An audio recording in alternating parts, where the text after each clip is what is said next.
이번 시간에는 다양한 기업들이 존재하는데요. 그 기업의 유형별로 우리가 지금 공부하고 있는 회계 분야는 결국 회계라고 하는 걸 공부할 때는 재무회계를 공부하느냐, 아니면 관리회계를 공부하느냐, 아니면 세 번째 세무회계를 공부하느냐로 토픽이 나누어지거든요.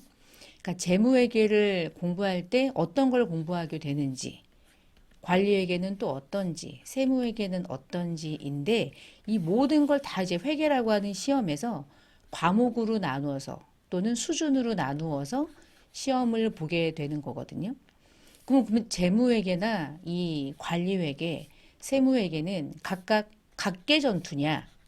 그렇지 않아요. 세 개는 다 아주 유기적으로 연결이 되어 있거든요. 그래서 기업의 특징을 보고 그 기업들별로 재무회계, 관리회계, 세무회계를 조금 구분하면서 우리가 결국은 공부를 하는 이유가 자격증을 취득하는 건데, 자격증을 취득하는 궁극적인 목적은 합격 점수가 70점이니까 70점 점수를 맞추겠다는 맞는데, 뭐 고득점을 하느냐, 뭐 딱 70 커트라인을 맞추느냐, 이거 이전에 자격증을 취득하는 것으로 끝낼 건 아니잖아요.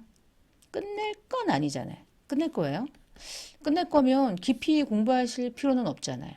그냥 내가 학점을 하나 따야 된다. 학점을 이 자격증을 가지고 뭐 학점 인정이 된단다. 그래서 만약에 공부를 한다면, 그리고 나는 회계는 평생 쳐다보지도 않을 것이다. 그러면 딱 커트라인 맞추고 빠이빠이 하면 되는데, 적어도 이쪽 관련해서 이렇게 유튜브를 찾아서 공부한다. 궁금해서. 그리고 내가 이걸 결국에는 내 직업과 묶어서 이걸 가지고 뭔가 돈 좀 벌고 싶은데 어떻게 돈을 벌죠? 직장에 가야죠. 직장은 기업이죠. 어떠한 기업에 가느냐에 따라서 우리가 공부하는 재무와 관리와 세무회계가 내가 어디까지 이 회계 업무를 할 것이냐가 나뉘거든요. 무엇 때문에 달라지는 거냐면 내가 어느 기업에 갈 것인가. 그래서 기업의 유형을 너무너무 다양하게는 못 보겠지만 그래도 적어도 뭐 기본적인 분류를 하면서 이제 한번 살펴보는 시간을 갖겠습니다. 우리가 재무회계랑 관리회계라는 말은 원가를 포함하는 거예요. 관리는요, 원가를 관리하는 거예요. 그래서 그냥 관리회계라고 말하면 당연히 원가회계를 말하는 거예요.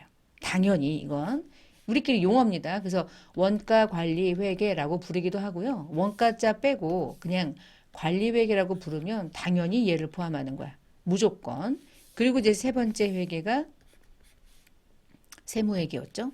세 가지의 회계의 특징이 뭐였냐? 재무제표를 만드는 건 재무회계고, 특정 보고서가 없이 경영자가 필요해서 뭔가 원가를 구하는 계산이 이제 원가 관리 회계고, 국가에다가 과세관청에 세금 신고하기 위해서 공부하는 게 세무회계였죠.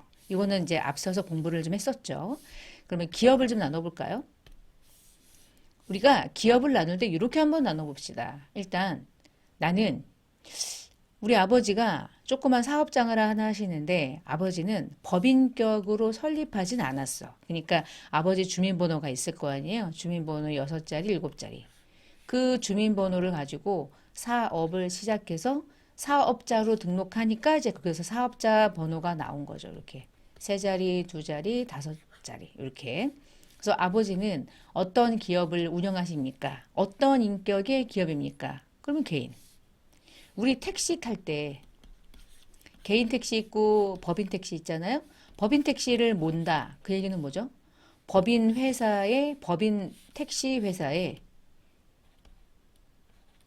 직원으로 택시를 몰고 월급을 받는 거죠. 그러니까 여기서 택시 운행하시는 분들은 택시 회사인 법인 회사인 택시 회사의 직원이고, 직원이니까 한 달 동안 열심히 택시 운송하셔가지고 월급 받아가는 형태죠. 그게 법인 택시. 쉽게 말하면 그게 법인 기업이죠. 근데 개인 택시 들어보셨죠? 아버지가 개인 택시 하신대요. 그러면 회사가 있어요? 내가 회사죠. 내가 일 나가고 싶으면 나가고, 날이 추우면 좀 몸이 안 좋다. 그럼 일주일 동안 집에 있어도 되고. 대신 그 돈이 그대로 나에게 들어오는 거니까 열심히 또 일하시는 거죠. 회사가 있나? 없어요. 회사가 나야. 그게 개인 택시지. 그렇죠? 그러니까 이 개인 기업을 운영하시는 분은 월급이 어디서 나와요? 내가 1년 내내 한 달 동안 열심히 운행해서 들어오는 돈이 다 내 거죠. 다 내 거잖아. 그치? 그러니까 개인 택시, 개인 기업을 말하는 거죠. 다르죠? 뭐가 다를까요? 뭐가 아주 많이 다르죠. 일단 기업을 그렇게 나눠보고, 인격으로 나눠보고, 두 번째는 내가 제품을 직접 제조하는 회사다. 그러면 제조업. 아니야. 나는 사서 팔기만 해. 심플해. 상기업. 상거래만 하는 거예요. 자, 서비스업은 얘가 만드는 물건은 1도 없고 누군가가 만든 걸 상기업이 나한테 그걸 공급해 주면 내가 그걸 운송만 해주는 거죠.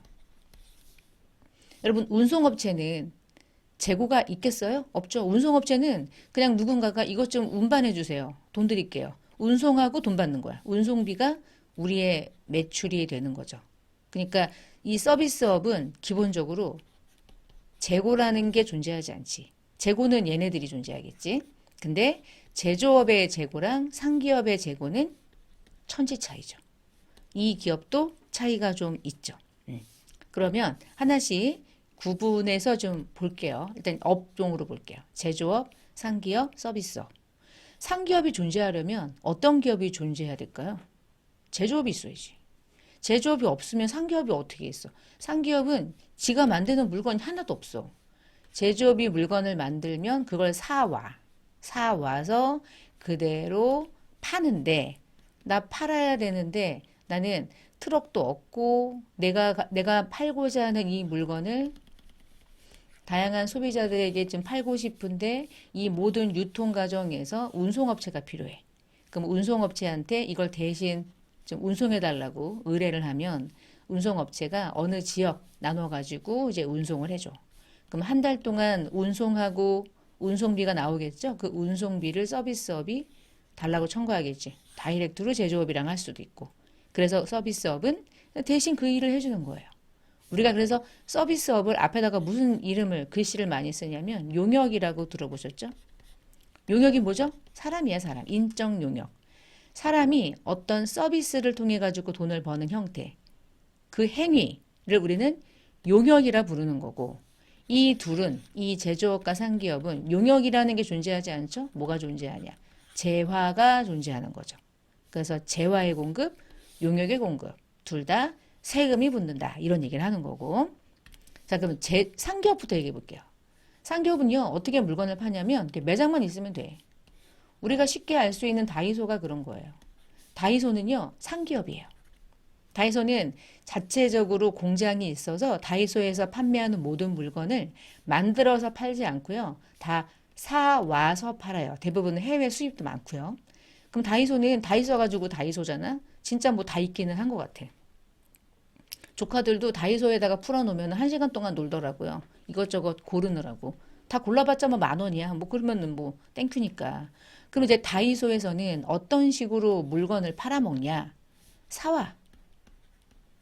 사서 진열만 해. 이렇게 예쁘게. 그리고 누가 오면 팔아. 그러면 돈 버는 거죠. 제가 이 동그란 물건 하나를 다이소가 사올 때 여러분 판매하는 판매가가요. 소비자가 알잖아요. 여러분이 알잖아요. 판매가를. 판매하는 가격이 한 개가 1,000원이래. 다이소 1,000원이잖아요. 대체적으로. 1,000원이란 얘기는 다이소가 미쳤나? 이익이 안 나는데 1,000원에 팔까? 그 얘기는 1,000원짜리는 원래는 가격이 어마무시하게 낮다는 얘기겠지. 그쵸? 그러면 내가 매입을 얼마에 하길래 1,000원에 팔겠냐고요. 모르죠. 다이소에 안 다녔으니까. 근데 적어도 300원, 400원 위로 올라가지 못해. 왜냐하면 나머지 판관비를 고려하려면 엄청나게 쌀 거야. 예를 들어 300원에 사온다 해볼게요. 그럼 300원에 사가서 1,000원에 팔아. 그래서 얼마의 돈을 남기고 있냐? 700원의 이익을 남기고 있죠. 이게 회계거든요. 다이소는 이게 다예요. 근데 다이소는 뭐가 복잡하냐면 물건이 셀 수 없이 많아. 단가가 좀 다양할 거야. 하나의 물건마다. 수입을 한다는 얘기는 환율이 그때그때 다를 수 있으니까. 그러니까 엄청 대량이야. 그게 복잡하지. 너무너무 심플한 구조인 거예요. 사서 팔면 돼. 끝. 진열 잘 해놓고. 그러니까 창고가 어마무시하게 많죠. 그러니까 임차료가 많이 차지하죠. 이 회사는 이익이 금방 나왔잖아요.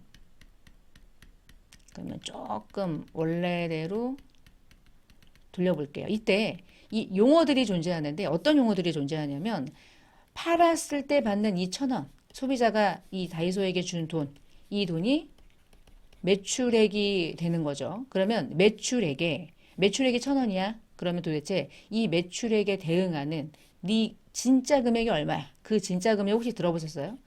매출액을 현재 시장에서 거래되는 시가라고 부르되 이 매입할 때는 매입한 돈, 순수한 원가라고 부르는 거 들어보셨어요? 이 원가가 매출액에 대응하는 원가라는 이름으로 매출 원가라는 이름의 비용이 되는 거예요. 우리가 인컴 스테이트먼트, 손익계산서를 만들 때 수익에서 비용을 빼면 이익이 나온다고 그랬잖아? 손익계산서가 이거예요. 더 없어요. 심플해요. 개수만 많은 거야. 징글징글하게. 미쳐. 그게 미치는 거지. 근데 미칠 일이 없는 게 거기 가보면은 손으로 막 찍나요? 바코드가 있잖아. 바코드가 모든 걸 다 인식해. 그래서 아마 오늘 하루 동안 손익은 엔터만 치면 나올 거야.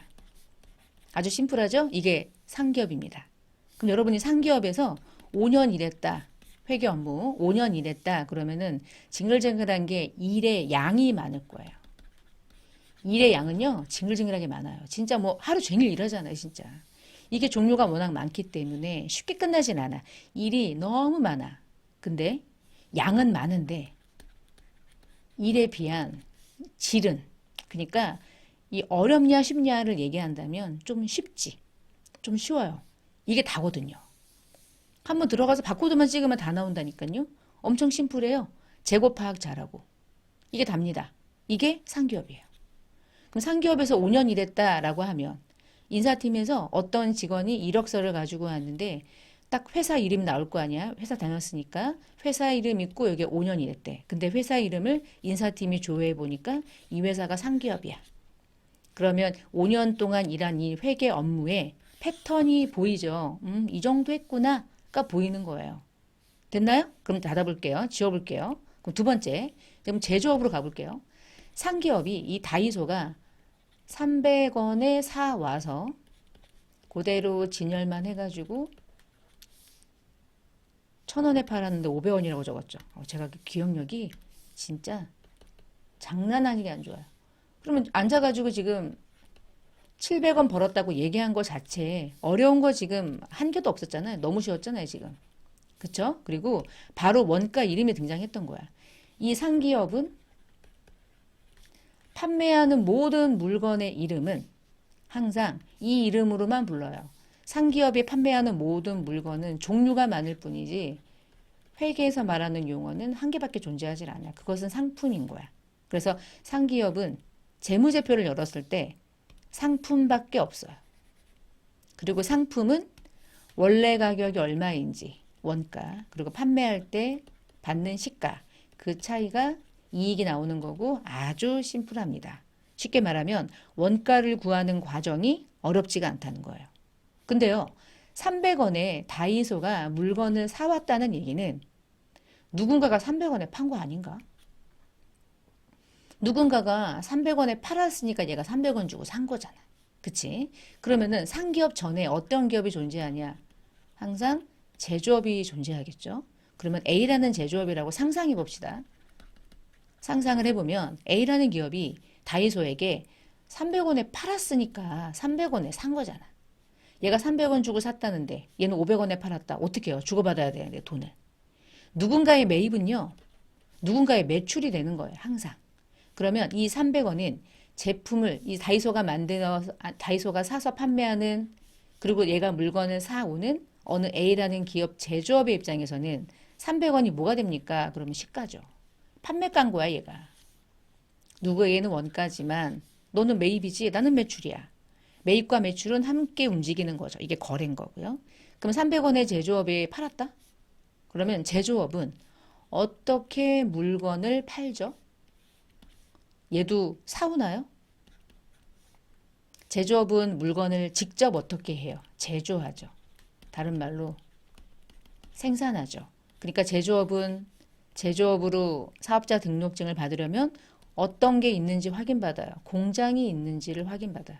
공장이 없으면 제조업이 될 수가 없어. 직접 만들어야 되는데. 그러면 공장이 있는 이 제조업은 다이소에서 판매하는 이 물건 하나를 직접 만든다는 얘기잖아. 만들려면 어떤 물건을 만들려면 제조업이 적어도 뭐는 사오겠어요. 재료는 사와야죠. 이 재료를 여러분이 공부할 때 뭐라고 많이 불렀어요? 원재료. 왜냐하면 부재료도 있으니까. 원재료도 있지만 부재료도 있잖아요. 그렇죠? 김밥집이 김밥 재료도 있지만 깨도 있잖아요. 깨를 뿌릴 수도 있고 안 뿌릴 수도 있잖아요. 아, 참고로 PS 저는 아이 뭐야 웃기만 하려고 하거든요. 저는 깨를 먹을 수가 없어요. 그래서 김밥을 늘 주문할 때 깨 빼주세요. 이렇게 말해야 돼요. 왜 그러냐면 제가 이제 대장 개실염이 조금 있거든요. 그 대장 개실염으로 한 며칠 이렇게 고생해가지고 병원에 장기 입원을 좀 한 적이 있는데 이 개실염이 있어가지고 이게 소화가 되지 않는 이러한 것들이 또 끼면 또 며칠 동안 병원에서 고생을 해야 된다고 선생님이 그래서 그런 것들을 웬만하면 자제하라. 그래서 저는 깨를 못 먹어요. 김밥집의 깨는 원재료가 아니거든요. 부재료 같은 거야. 그러니까 그것을 원재료로 넣을 거냐 안 넣을 거냐는 김밥집 아주머니 마음이긴 한데 제가 볼 땐 부재료. 그래서 원재료, 부재료 구분하는 건 당연한 거예요. 다시 그러면 300원짜리 물건을 팔았는데 도대체 원재료만 있으면 제품을 만드나? 아니지. 원재료는 사오지만 공장에는 누가 있습니까? 일하는 종업원들이 있죠. 생산직 근로자들이 있죠. 공장을 운영하려면 건물이 필요하죠. 공물 회사 알죠. 건물이 들어가면 뭐가 들어가요? 감가를 하고 감가 상각비가 들어가겠죠. 공장 직원들에게 밥도 사줘야 되니까 복리도 들어가겠죠. 어마무시한 돈들이 들어가는데 이때 야 원재료 얼마야? 공장 종업원들에게 인건비 얼마 줬어? 너 건물 운영하는 비용이 얼마며 제품 만드는 이 공장을 운영하는 모든 돈들이 얼마야? 그 돈들이 모여서 300원짜리 물건을 만드는 원가가 되는 거야. 그래서 그걸 우리가 뭐라고 불러요? 제조 원가 이렇게 부르지. 제조 원가가 얼마가 들어갔느냐에 따라서 우리는 300원에 팔았을 때 얼마의 이익이 나느냐가 드디어 나오는 거예요. 복잡하지 않아요? 얘기만 들어도. 그래서 여러분 제조 원가를 공부했다. 내가 원가를 계산하는 걸 해본 적이 있다. 그럼 대단한 사람인 거야. 엄지척. 왜냐면 이 제조 원가는 쉽지 않거든요. 공부할 때 막 직접재료, 직접노무, 제조간접비 막 더하고 빼고 이런 거 했죠. 실무에서 그렇게 할까? 아니 절대 그렇게 안 해요. 그런 아주 단순한 구조는 어차피 컴퓨터에 다 들어가 있어. 생각을 해야겠지. 얼마의 원가가 이 300원짜리 물건을 판매하는데 들어갈 것이며 어떻게 구분할 것이며 개당 300원인데 우리는 몇 개를 만들 때 얼마가 들어갔으니까 몇 개로 나눌 것이며 공부했던 종합원가 계산이 여기에 이제 들어가겠죠. 복잡다단하거든요. 그래서 이 제조업은 원가가 나와야 이익이 나와. 원가를 모르면 이익이 나올 수가 없는 거예요. 그래서 되게 복잡해요. 제조업은 그럴 수밖에 없어요. 제가 또 제조업을 좀 다니지 않았습니까? 이 회사는 생산부 차장님이 짱이야. 제가 다닐 땐. 그분의 모든 말씀이 모든 걸 움직이더라고요. 다른 팀은 아무 말도 못해요. 여기서 원가가 안 나오면요. 그 다음 단계를 못 가요. 보세요. 원가가 얼마인지 알아야 얼마의 팔찌가 나오지 않겠어? 원가가 짱이라니까. 근데 원가가 얼마인지 구하는 것은 아무도 알 수 없다. 원가 담당자만 가능하다. 기준이 없으니까. 기준이 없을 수밖에 없죠. 이 어떤 회사가 만들어내는 제조되는 물건이 음식일 수도 있고 볼펜일 수도 있고 옷일 수도 있고 여러분이 가지고 있는 모든 물건들이 그걸 만들어내는 기업의 뭐가 될까요? 두 글자. 만들었으니까 제품인 거야. 삼성전자 제품. 제품의 원가를 구하는 게 핵심이죠. 원가를 모르면 그 다음 단계는 X. 스탑하고 기다려야 돼. 판매가를 어떻게 정해? 원가가 400원이면 어떡하려 그래? 300원에 팔면 안 되죠. X. 그래서 제조업이 말하는 원가랑 지워볼까? 제조업에서 말하는 제조원가랑 상기업이 말하는 그냥 원가 있죠? 상기업은 제조하지 않으니까 상기업은 제조원가라고 부르면 틀리는 말이거든요. 제조업의 제조원가랑 상기업이 돈 주고 사오는 원가는 비교할 수가 없어요. 우리끼리 이렇게 해볼까요? 수준 차이가 있죠.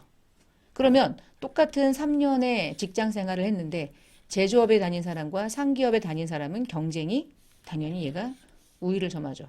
제가 만약에 인사팀에 있다. 3년 동안 일했다. 어떤 직원은 이런 회사 다니면 3년 동안 회계 업무했다. 어떤 회사는 여기다. 그럼 당연히 여기를 뽑지. 알고 있는, 숨어 있는 지식이 말로는 할 수 없는 과정을 다 알고 있는 사람과 전혀 모르는 사람의 차이가 있으니까. 우리나라 제조업이 힘들어지고 있다고 하잖아요. 그렇죠? 왜 힘들어요? 일하는 직원들이 제조를 안에 생산하는 걸 싫어해. 다 어떤 일을 하고 싶어요? 사무직을 하고 싶어해. 다 쏠려. 이 일을 하는 사람들이 있어야 제조업을 계속적으로 운영할 수 있는데. 그러니까 이게 안 되니까 어떻게 해요? 외국인들을 고용하죠? 생산력이 뭐 높을 수도 있지만 우리나라 손기술이 또 장난 아니잖아요. 이게 진짜 심각한 일이기는 해요. 그런데 제조업이 있어야 우리가 쉽게 살 수 있는 편의점이나 다이소 같은 상기업이 존재하는 거예요. 그리고 이 서비스업은 어떤 물건을 가지고 어떤 행위를 하는 게 아니라 누군가가 대신 그 일을 해주고 돈을 벌어먹는 형태죠. 저 같은 사람. 교육 서비스업. 학원. 요즘에 대형 학원들 많잖아요. 회계나 세무도 워낙 대형 학원들이 꽉 잡고 있어가지고 사실 뭐 거기서 강의력을 비교하면 뭐 저는 뭐 뒤처지지 않습니다. 사실은. 그런데 학원 이런 데 가기 싫어요. 이제 지쳤어. 가기 싫어. 누가 하라는 거 하고 싶지 않아졌어. 나이가 들어서 그런가 봐요. 근데 이제 이런 데서 많이 장악을 하죠. 근데 이런 학원들이 뭐예요? 그냥 지식 전달하는 거잖아요. 지식이라는 게 인간의 지식이잖아. 자, 인간이 하는 모든 일들을 계속 얘기할 거예요. 용역이라고 부르거든요. 다 그런 게 이제 서비스업인 거죠. 요즘은 또 서비스업이 대박이죠. 물건 없이 돈 벌어내는 형태. 지식이죠, 결국은. 지식산업이 되는 거니까. 자, 이렇게 업종이 셋으로 나뉘는 거예요. 당연히 차이가 날 수밖에 없죠. 내가 학원에서 5년 일했다. 다이소에서 몇 년 일했다. 삼성전자에서 내가 회계 업무, 세무 업무를 다 해왔다. 당연히 제조업이 짱이죠. 뭐 얘하고 무시하는 게 아니라 업무의 양이, 업무의 질이, 업무의 그 깊이가 너무너무 큰 차이를 가지고 있기 때문에 그런 차이를 가져오는 거고. 자, 그 다음에 이제 기업을 개인기업이랑 법인기업으로 나누는 이유가 뭐냐면 둘 다 개인기업도 제조업 할 수 있고요. 개인기업도 상기업 할 수 있잖아요. 그렇죠? 개인기업이 인테리어 해. 그러면 서비스업이거든요. 마찬가지죠. 법인기업 제조업 할 수 있고 법인이니까 쿠팡 할 수 있잖아. 다이소도 법인이잖아. 다 가능해. 다 가능한데 여기에서 그 다음에 어떤 게 달라지냐면 개인기업은요. 세금을 무슨 세금을 낼까? 두 기업이 존재하는 이유는 뭐예요? 돈 벌려고 하는 거잖아. 그 돈이 회계에서는 이익이라고 부르지만 세금을 구할 때는 무슨 이름으로 바꾸냐면 소득이라는 이름으로 바꾸고 이때 그 소득에 대해서 납부하는 세금의 이름 자체가 달라지죠. 개인이잖아. 돈 벌었어? 그러면은 너 개인 사업하는 거니까 사업소득세 내. 법인이지? 그러니까 법인 소득세 내. 근데 법인은 돈 벌었으니까 세금 내는 거니까 소득자 빼고 세 글자로 부르자. 소득세, 법인세. 근데 개인은 사업소득세고 사업이라는 말을 빼면 뭐라고 불러요? 소득세. 5월 달에 신고하면 뭐라고 불러요? 종합소득세. 합산해서 신고하니까. 그래서 우리가 소득세라고 부르면 개인이 내는 세금은 세 글자로 부릅니다. 소득세. 법인이 내는 세금은 법인세라고 불러요. 이 왜 중요하냐? 이름이 왜 중요하냐? 이게 세법이 다르기 때문에 소득세법, 법인세법, 세금을 구하고 납부하는 방식 자체가 완전 달라져요. 둘 다 똑같이 편의점을 하는데 개인 사업자가 편의점 해가지고 세금을 내는 것과 법인 사업자가 편의점 해가지고 세금을 내는 건 이름 자체가 다르고 세금을 구하는 방법 자체가 완전 다르거든요. 그러니까 어느 기업이냐를 다양한 형태로 좀 쪼개서 볼 수는 있어야 되지 않을까 해서 이제 기업을 좀 나눠봤고요. 그러면 이런 얘기를 한번 해볼게요. 왜 관리회계가 필요하냐? 예를 들어 상품이든 제품이든 기업이 존재하는 이유? 상품이든 제품이든 팔아야지. 팔면 왜 팔아? 돈 남기려고. 이익 남기려고 하는 거잖아. 그러면 재무회계가 하는 일은 뭐예요? 재무회계는 얼마의 이익을 남겼느냐. 이 이익을 구해서 외부정보 이용자에게 알려주고 싶다. 그게 재무회계인데. 그러면 재무회계 말고 관리회계가 어떤 역할을 하느냐. 아까 얘기한 것처럼 요걸 한번 봅시다. 제가 오늘 팔았거든요. 팔았는데요. 요 아래쪽에 보니까 휴대폰을 파는 기업인가 봐. 요 회사가. 근데 한 개를 팔았는데 단가가 66만 원이어가지고 전체 금액이 66만 원인데 이것을 쪼개 보니까 여러분이 영수증을 볼 때 세금이 나눠가지고 기재되잖아요. 면세면 없겠지만 과세가 된 물품의 가격은 60이고 거기에 부가세는 부가가치세 그 10%를 의미하는 거죠. 부가가치세 6만 원, 60만 원에 10%, 6만 원이 더해져서 합계가 66만 원이었던 거야. 자, 그러면 이 물건을 소비자가 구입할 때는 그냥 66만 원 주면 되는 거니까 그냥 끝나면 되겠지만 이게 기업에게는 회계 처리하면서 세금을 구하고 거기에다가 이제 관리회계도 영향을 미치기 때문에 이 중에 기업이 66만 원의 돈을 받았겠죠? 근데요, 얼마가 매출일까요? 얼마를 매출로 인식해야 될까요? 세금은 포함하면 안 되거든. 그러니까 얼마만 매출인 거야? 60이지. 이런 거 알아야 된다는 거죠. 지금 이게 제가 이걸 나누는 거 뭐 하는 거죠? 이게 이제 세무의 거야. 예를 들면 이런 게. 그럼 6만 원은 뭡니까? 세금이야. 세금은 어떻게 해야 돼? 내야죠. 과세관청에 신고 납부해야 돼. 그러니까 66만 원 받았다고 66만 원을 벌었다고 생각하면 안 되는 거죠. 얼마만 벌었다고 생각해야 되냐? 60만 원만 번 거야. 매출은. 6만 원은 세금으로 내야 돼. 사업자가 이 66만 원을 다 자기 주머니에 넣으면 안 되는 거야. 그건 또 나중에 세금을 구할 때. 그러면 60만 원이 매출이에요. 그럼 60만 원 벌었어요. 재무회계가 하는 일은 뭐라고요? 60만 원에 벌었어? 이게 번 거니? 얼마가 원가인데. 이게 중요하다고. 팔면 뭐해? 원가가 얼마인지를 모르면 이익을 구할 수가 없는데.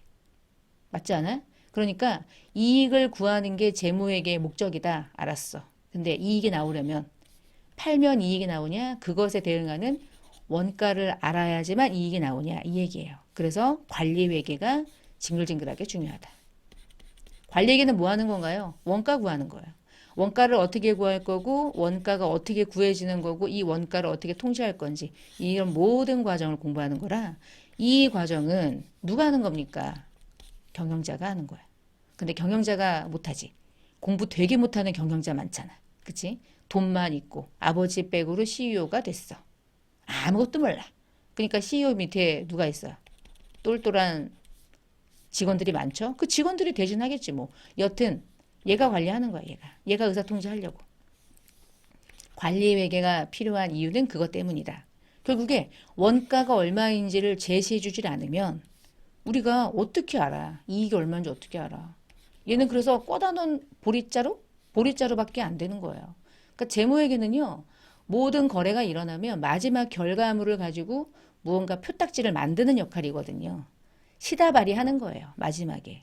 근데 재무회계가 누구의 눈치를 볼 수밖에 없냐? 원가의 눈치를 볼 수밖에 없어요. 원가가 얼마라고 불러주느냐에 따라 그 순간 이익이 달라진다.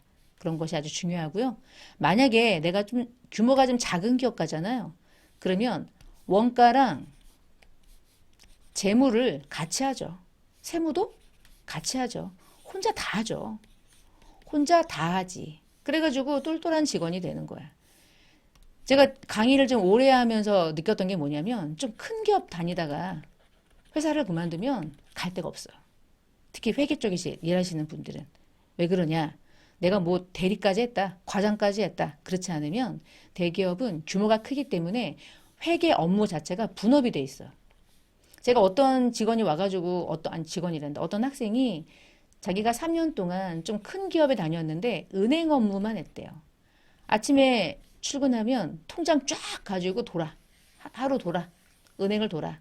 그리고 한 3시쯤에 집에 온단다. 사무실에 돌아와. 통장 정리하고 뭐 입출금 확인하고 뭐 채권 채무 누가 입금했고 출금했는지 막 관리해. 그리고 너무 힘들어. 퇴근이야. 다시 출근해. 또 이거야. 3년 내내 이거 했대. 그러니까 엄청 바빴지. 바빴는데 회사를 퇴사하고 나니까 할 수 있는 게 없는 거예요. 근데 물어봤다? 3년 동안 경영 회계팀에 있었대. 근데 분개를 몰라. 왜냐면 ERP 프로그램이 샤라락 돌리니까 분개하는 걸 해본 적이 없어. 입력하면 분개해주거든. ERP가. 그러니까 진짜 차대변의 원리를 모르는 거예요. 이런 경우가 많거든요. 왜 이런 경우가 많냐? 결론은. 너무 큰 기업 다녀가지고. 큰 기업은 되게 좋거든요. 막 저기 들어갈 때 이렇게 찍 하고 막 들어가고요. 막 엘리베이터도 있고요. 건물도 괜찮고 되게 좋아요. 근데요. 회사를 그만두고 나왔을 때 다 몰라. 나 이 중에 요거 알아, 요거. 요거 하나 가지고 어디다가 들이밀려니까 갈 데가 없는 거야. 그래서 공부하러 오는 거예요. 얼마나 속상해요. 근데 만약에요. 좀 중소기업 다니잖아요. 중소기업은요. 직원이 많지 않기 때문에 원가도 내가 해야 돼. 일이 너무 많아. 재무회계? 당연히 내가 해야 돼. 세금 신고하는 것도 내가 해야 돼. 이 세 개를 다 해. 올. 그러니까 다 하다 보니까 엄청 바쁘고 야근도 많고 막 월급 받는 거 대비 뭐 막 그래. 근데 이렇게 일하고 3년 딱 일하고 퇴사하잖아요. 그러면 경력직으로 갈 때가 되게 많아. 업무 스킬을 물어보는데 이거 할 수 있는데? 나 이것도 해봤는데 다 나오는 거야 이렇게. 이게 만약에 제조업이었다면 짱 이렇게 되는 거예요. 자 그러면 이제 관리회계가 왜 필요한지를 좀 설명드린 거예요. 왜 필요한지 알았으면 이제는 뭐 하면 돼요? 이제 공부하면 되는 거죠. 중요하구나. 원가 좀 중요하게 봐야겠다. 그러니까 공부할 때 나는 원가 계산이 너무 싫다. 외워야 돼. 외우는 거 아니거든요, 원가. 원가 거의 50%는요, 그냥 이해하시면 되거든요. 근데 강의할 때 이제 자꾸 암기하라는 암기 위주로 하다 보니까 그런 거지. 원가는 너무너무 중요하고요. 되게 재밌는 파트가 이제 원가예요. 그러면 관리회계 했잖아요. 그럼 이제 세무회계 쪽으로 한번 가볼게요. 자, 세무회계로 글씨를 좀 바꿨어요. 우리 세무회계 쪽은 또 뭐가 중요하냐? 관리회계 말고 세무회계. 이번에는 세무회계는요. 그래서 세금을 어떻게 내야 되지? 뭐지? 이 내용을 가지고 무슨 세금이 나온다는 거야. 예를 들면은 60만 원이 매출이잖아요. 매출이면 이제 60만 원에 팔았죠. 만약에 원가가요. 한 40이라 해볼게요. 그러면 이익이 얼마죠? 이익이 이제 20만 원 난 거죠. 여기까지 구했다 쳐볼게요. 자, 그럼 두 번째 이제 원가가 해줬어. 그래서 이익이 나왔어요. 그럼 이제 그 다음에 이 세무회계에서 하는 일은 뭐냐? 세금을 신고하고 납부하는 건데 요 내용 하나 가지고요. 첫 번째 무슨 세금을 내야 되냐? Value Added Tax라고 하는 부가가치세 10%. 요 6만 원은 무조건 신고 납부를 해야 되는 거고. 두 번째 20만 원 벌었다며. 벌었어. 뭐 어떡하라고. 그러면 20만 원 벌었으니까 20만 원 번 것에 대한 세금을 내야지. 너 법인이야? 그럼 법인세 내야지. 법인세 20만 원만 있겠어요? 또 있겠죠? 그렇게 해서 법인세를 구하기 위한 이 과정을 좀 걷겠죠. 이제 세무조정이라는 걸 이제 겪겠지만 벌었으니까 소득세, 법인세 내. 근데 네가 만약에 개인이면 개인 소득세 내면 되는 것이야. 그리고 부가가치세는 당근이야, 당근. 부가가치세 당연히. 그러니까 요 영수증 하나 가지고 다양한 일들이 벌어지는 거거든요. 그래서 영수증이 법정 영수증이 아주 중요한 거죠. 실무에서는. 영수증 중요하다는 얘기 많이 들어보셨죠? 그래서 이 하나 가지고 관리회계를 통해서 재무회계를 만들어내고 궁극적으로는 마지막엔 세금을 신고하고 납부하는 모든 과정이 기업 안에서 일어난다. 이게 하나의 연결고리지 따로따로 뛸 수가 없잖아요. 뛸 수 있지 않죠? 뛸 수가 없어요. 제가 예전에 어떤 학생이 남학생이었는데 나이가 좀 있었어. 30대 후반이었는데 왔었어. 한 6, 7년 된 것 같아요. 근데 그 남학생이 왜 공부하러 왔나요? 자기소개를 했는데 자기가 친구랑 치킨 가게를 몇 년 하다가 그만뒀대. 그리고 공부를 하러 지금 온 건데 자기가 이 치킨 가게를 할 때 제일 궁금했던 게 뭐냐면 부가가치세 10%를 내야 되는 게 너무 아까웠다는 거야. 아까워가지고 이 부가가치세가 너무너무 아까웠대. 그 얘기를 하더라고요. 자기소개할 때. 그리고 제가 또 성격이 그지 같잖아요. 그래서 바로 얘기했죠. 너 몰라서 그러는데 한 달 뒤에 너 이 말 나오나 보자. 부가가치세는 네가 먹는 돈이 아니야. 이 사업자가 부가가치세를 자기 돈이라고 생각하면 돼요? 절대 안 되죠. 되게 무식한 말인 거죠. 부가세는 누가 준 겁니까? 이 음식을 사 먹은 소비자가 60만 원만 줘야 되는데 부가가치세 6만 원도 준 거잖아요. 그럼 사업자가 이 6만 원을 먹어야 됩니까? 세금을 소비자가 신고하지 않고 너에게 줬으니 네가 대신 신고 납부해 라고 하는 세금이 부가가치세인데 사업자들은 물건 팔 때 붙는 10%가 자기 수중에 들어오는 순간 이게 자기 돈인 줄 알아. 유튜브 영상에서 개인 사업자가 이 유튜브 영상 해가지고 어마무시하게 돈 버는 사업자가 있거든요. 근데 이제 그분이 부가가치세에 대해서 막 이렇게 사업자 입장에서 얘기하더라고요. 진짜 뭐 약간 순간적으로 좀 화가 약간 났어. 그러나 뭐 내일이 아니니까 화를 낼 필요는 없는데 약간 왜 화가 나냐면 저 개인의 입장에서 부가세는 사업자 돈이 아니거든요. 우리가 떡볶이 먹고 내는 돈이에요. 그러면 그대로 들고 내야 돼. 근데 사업자가 자꾸 신고 안 하고 자기가 먹어. 자기가 먹으니까 무슨 일이 벌어집니까? 이것을 현금 영수증 끊어주지 않고 뭐라 그래요? 돈 있으면 돈으로 주면 안 될까요? 진짜 현금. 현금 영수증 안 끊어줘도 되죠? 안 끊어주잖아. 뭐 하겠다는 거야? 나 세금 신고 안 할 거야. 이 뜻이죠. 대놓고 얘기하는 거잖아. 이런 얘기는 나중에. 그래서 이번 시간에 우리가 살펴본 내용들은 이런 거예요. 원가가 첫 번째 필요하다. 팔아서 나오는 게 이익인데 그 과정을 공부하는 건 또 재무회계고 재무회계가 존재하려면 관리회계가 존재한다. 관리회계 없이 재무회계 존재하지 않는다. 근데 이 모든 것의 마지막 종착점은 어디냐? 세무회계다. 요런 강의였습니다.